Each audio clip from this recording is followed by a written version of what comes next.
rentrer dans leur immeuble, ce sera toujours ce mec vénérable, ancien combattant, qui dit des choses, autour de lui il y a toujours cette nébuleuse.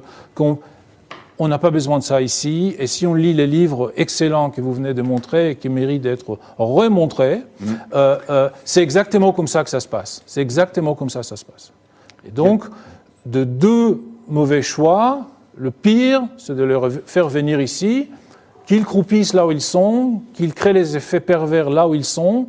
On sait mieux se battre contre des organisations terroristes à l'étranger que de pommes qui pourrissent tous les paniers chez nous.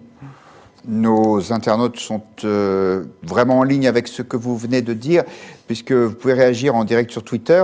85% donnent raison à Manuel Valls, qui est opposé au retour des djihadistes en France. C'est à peu près d'ailleurs les mêmes proportions que quand on fait des sondages d'opinion, puisque là, ça n'est pas un sondage, mais l'expression... Pour le retour de Manuel Valls en France. Alors, pour le retour de Manuel Valls, ça, je ne sais pas, peut-être. En tout cas, on voit que vous y êtes favorable, cher Guy Mieli.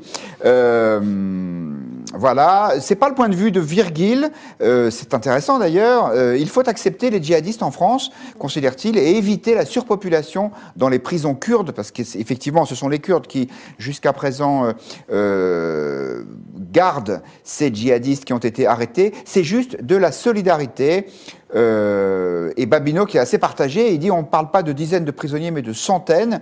Il ne faut pas non plus laisser les djihadistes s'évaporer. Ça, c'est l'un des arguments de Nicole Belloubet qui dit, mais si on ne les rapatrie pas en France où ils seront en prison, ils vont se disperser dans la nature et ce sera peut-être pire que mieux. Guillaume de Monjou, qu'est-ce que vous en pensez? Moi, je pense que d'abord, l'Irak a dit qu'il ne voulait plus les garder, il ne les jugerait pas, donc c'est compliqué à gérer. Et la deuxième chose, c'est que les Kurdes, ça leur donne un levier sur nous assez important.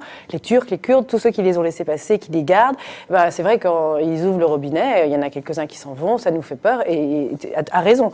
Donc je pense que ça nous met dans une situation indescriptiblement inconfortable. Et je pense que ça concerne 400-500 personnes, à peu près, dans ces prisons kurdes.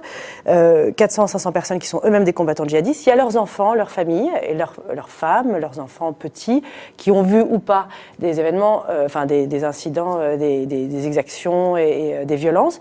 Donc il y a plusieurs sujets à l'intérieur de ce sujet-là, mais je dirais que moi, on m'appelle pour me dire mes enfants ont mis le feu à l'école, je vais les rechercher. Enfin, vous voyez, en fait, pour moi, un passeport français, même si ça vous donne, dans le fond, plus un devoir qu'un droit, ce sont nos ressortissants. Ils ont grandi chez nous, ils ont été élevés chez nous, ils ont ce statut de Français qui leur octroie cette protection, ou en tout cas ce statut qui fait qu'ils relèvent de plus de notre juridiction à nous.